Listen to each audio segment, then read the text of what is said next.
Hello everyone, this is Ashi and in this video we are going to discuss about the topic concept of R and K species. इससे पहले वाली video में हमने population fluctuation and dispersion के बारे में पढ़ा था। अगर आपने वो वीडियो ना देखी हो तो आप जाकर देख सकते हैं, लिंक आपको डिस्क्रिप्शन में मिल जाएगी। So let's start the topic concept of R and K species. ये क्या है? This concept was proposed by MacArthur and Wilson. कब किया था इन्होंने ये कॉन्सेप्ट प्रपोज किया था? मैकआर्थर और विल्सन ने। कब किया था? 1967 में, as part of their r and k selection theory. It is closely tied to the logistic growth model. Logistic growth model से टाइड है, मतलब उससे जुड़ा हुआ है। वेयर आर क्या है? इंसेंट्रिक रेट ऑफ पॉपुलेशन ग्रोथ, और के क्या है? Carrying capacity of the environment. R का मतलब होता है रिप्रोडक्शन रेट यानी जनन दर, ठीक है। और के का मतलब होता है कैरिंग कैपेसिटी यानी किसी एनवायरनमेंट में अधिकतम ज़्यादा से ज़्यादा मैक्सिमम जीवित रहने योग्य पॉपुलेशन, मतलब कितनी मैक्सिमम वहाँ पे एक पॉपुलेशन एक एनवायरनमेंट में रह सकती है, उसकी कैरिंग कैपेसिटी कितनी है एनवायरनमेंट की। तो ये के हो गया। और आर मतलब रिप्रोडक्शन रेट कितनी है वहाँ की, यानी जनन दर कितनी है। ये कॉन्सेप्ट किसने प्रपोज किया था? मैकआर्थर और विल्सन ने 1967 पे, ठीक है।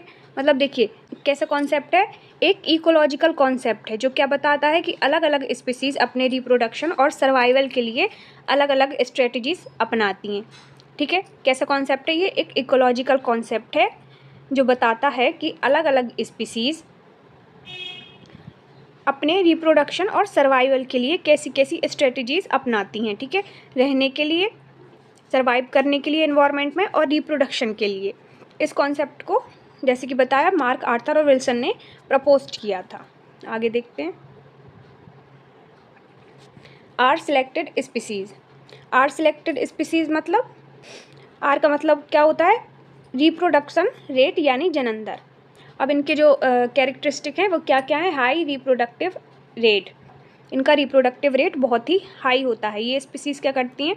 ज़्यादा से ज़्यादा संतान पैदा करती हैं, लेकिन उनमें से बहुत कम ही बच पाती हैं या जीवित रह पाती हैं, ठीक है। Produce many offspring at once. एक बार में बहुत ज़्यादा बच्चे पैदा करते हैं, लेकिन बहुत ही कम सर्वाइव कर पाते हैं। नेक्स्ट है शॉर्ट लाइफ स्पेन। बहुत ही छोटी इनकी लाइफ होती है। Generally live for a short time. बहुत कम समय के लिए ये जीवित रह पाते हैं, ठीक है। आयु क्या होती है इनकी? छोटी होती है। Early maturity. इनकी जो मैच्योरिटी है, परिपक्वता, बहुत ही जल्दी आ जाती है, ठीक है। Reach reproductive age quickly. बहुत जल्दी रिप्रोडक्टिव रेट पे ये एज पे ये पहुंच जाते हैं।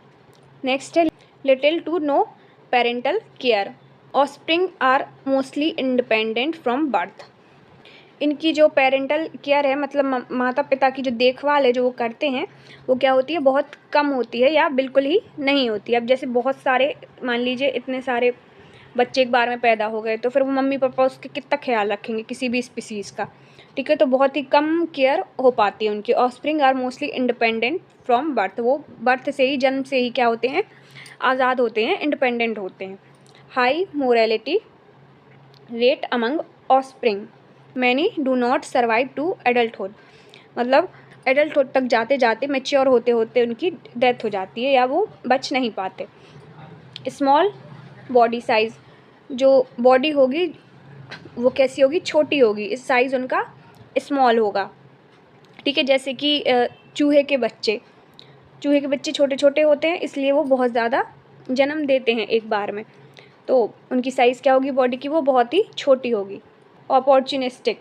रैपिडली कॉलोनाइज न्यू और डिस्टर्ब इन्वायरमेंट। ये कहाँ पे पाई जाएंगी? अक्सर अनस्टेबल इन्वायरमेंट में पाई जाएंगी, ठीक है। कौन सी species? R selected species. Okay, ये कुछ इनके क्या हो गए? कैरेक्टरिस्टिक हो गए। और इसमें पॉपुलेशन तेज़ी से बढ़ती है और घटती रहती है आर सिलेक्टेड स्पीसीज़ में। इसके एग्जाम्पल्स क्या क्या हैं? इंसेक्ट जैसे कि फ्लाइज, मॉस्किटोज, मच्छर वगैरह, मक्खी वगैरह। वीड्स, रोडेंट लाइक माइस, चूहे वगैरह, ये इसके एग्जाम्पल हैं। मच्छर, मक्खी, चूहे, छोटी छोटी जो प्रजातियां हैं वो इनकी एग्जाम्पल में आएंगी। नेक्स्ट के सिलेक्टेड स्पीसीज़।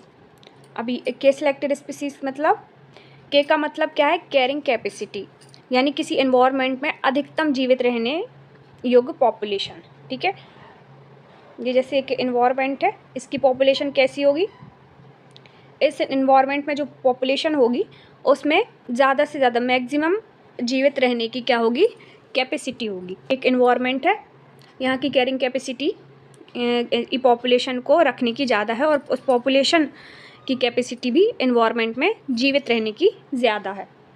इनके कैरेक्टरिस्टिक्स क्या होंगे, ये स्पीसीज़ कम ऑफस्प्रिंग पैदा करती हैं लेकिन उनमें सर्वाइवल रेट बहुत ज़्यादा होता है। मतलब ये स्पीसीज़ कम बच्चे पैदा करेंगी, कम संतान पैदा करेंगी, लेकिन सर्वाइवल रेट, उनका जीवित रहने का जो रेट है वो ज़्यादा होता है। ठीक है, देखिए लो रिप्रोडक्टिव रेट, रिप्रोडक्टिव रेट लो होगा, मतलब 2 ऑफस्प्रिंग एट अ टाइम, एक बार में 1 या 2, ठीक है, ऐसे बच्चे पैदा करेंगे, लेकिन उन बच्चों का जो लाइफ है वो बहुत ही लंबा होगा। ठीक है, जैसे कि लॉन्गर लाइफ स्पेन, आयु क्या है, लंबी होती है। ठीक है, लेट मेच्योरिटी, इनमें मेच्योरिटी कैसी है, लेट आएगी, ये स्पीसीज धीरे धीरे मेच्योर होंगी। High parental care, parent invest time and energy in raising young, parent क्या करेंगे, एनर्जी और टाइम, समय और ऊर्जा इन्वेस्ट करेंगे अपने बच्चों को बड़ा करने के लिए। ठीक है, बच्चों की अच्छी पेरेंटल केयर करते हैं ये। ठीक है, लो मोरेलिटी रेट अमंग ऑफस्प्रिंग, इनकी क्या होगी, जन्म दर इनकी कम होगी। ठीक है, लार्ज बॉडी साइज, बॉडी का साइज़ क्या होगा, बड़ा होगा, लार्ज होगा। Competitive, better adapted to compete for limited resources, अक्सर स्टेबल इन्वायरमेंट में ये पाई जाएंगी और लिमिटेड रिसोर्सेज में भी ये अडेप्ट हो जाएंगी अच्छी तरीके से।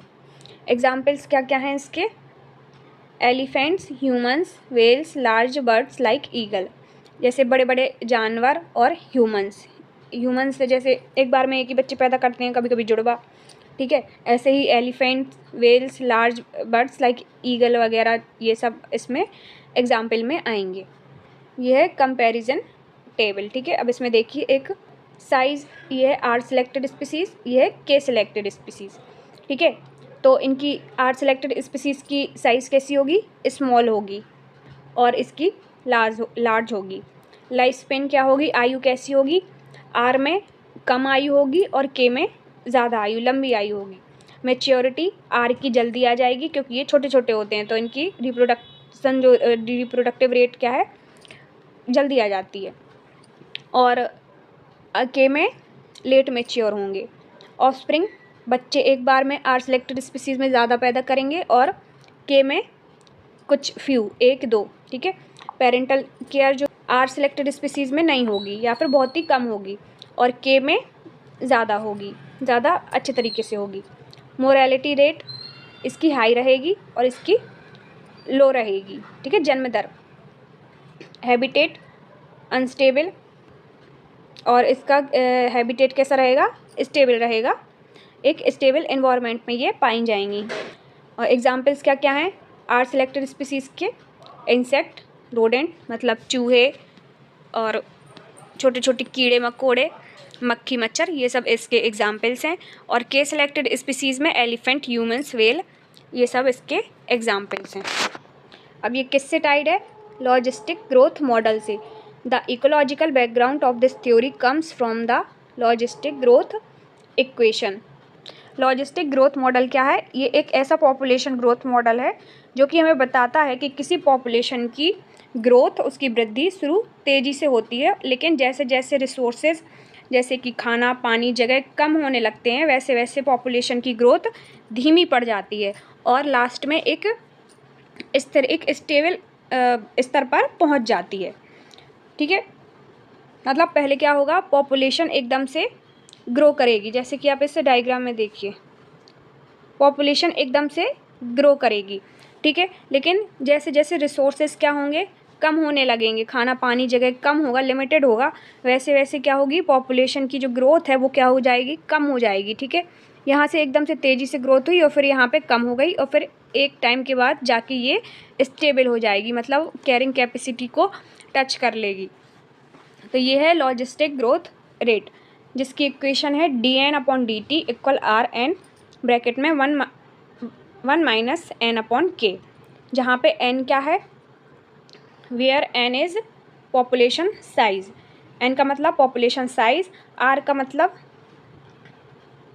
इंट्रिंसिक ग्रोथ रेट, K का मतलब कैरिंग कैपेसिटी और dN/dt मतलब rate of change of population.